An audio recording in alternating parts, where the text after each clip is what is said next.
In this particular problem, we're going to look at properties of exponents, and I'll just tell you a couple things while we're looking at this guy.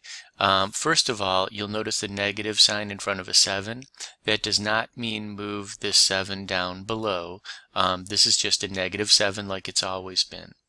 Then on top of that, we've got, let's see, what else is interesting here. We've got a whole bunch of things we're going to try. First of all,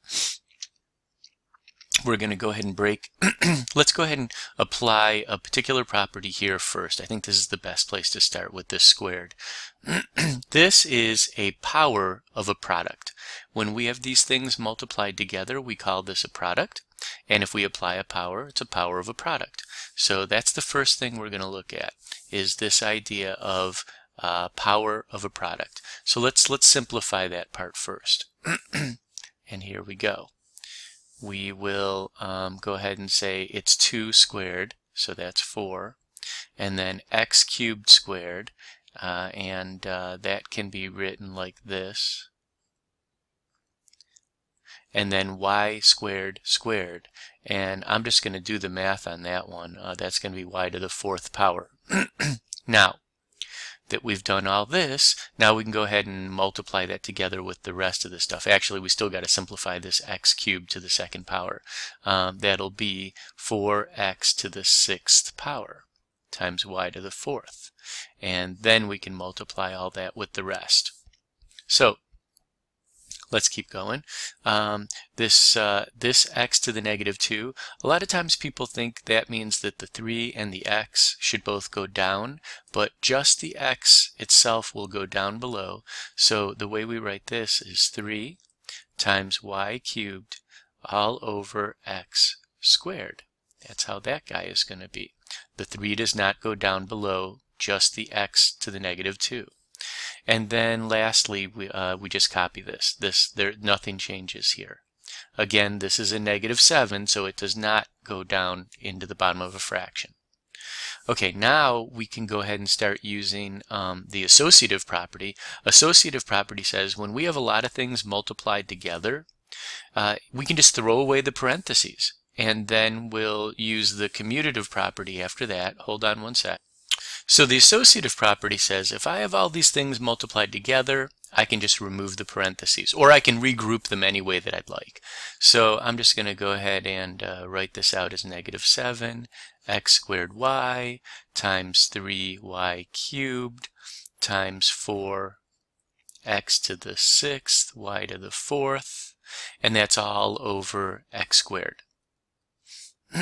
Then and by the way, again, I just used just so that you know, I just used the associative property. So getting from here to here, that's the associative property. All right, and now let's go ahead and let's start combining things together.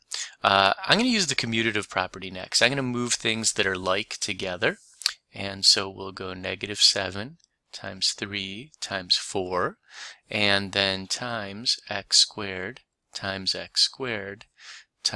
y cubed times y to the 4th. Let's see here. Oh, I did make a little mistake there. It's x squared times x to the 6th. There we go.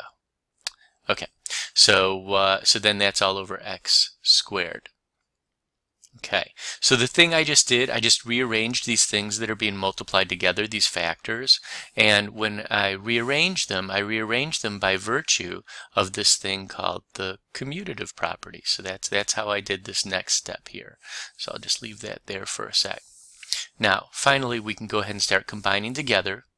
And when we do, we're going to multiply two powers together, and there's a name for that, and that's called the product of powers. So that's what we're going to use next. And product of powers looks like this. We will take, well, first is just multiply these guys. So 12 times 7, that's, I think that's 84. So negative 84. That's just multiplying these. X squared times x to the 6th. That gets me x to the 8. and then y cubed times y to the 4th. Oh, I forgot there was another y there. All right, let's not miss that. So y, that'll give me y to the 7th, and then one more is y to the 8th also. And then it's all over x squared. Now, finally, after all that, we'll use the quotient property to simplify x to the 8th over x squared.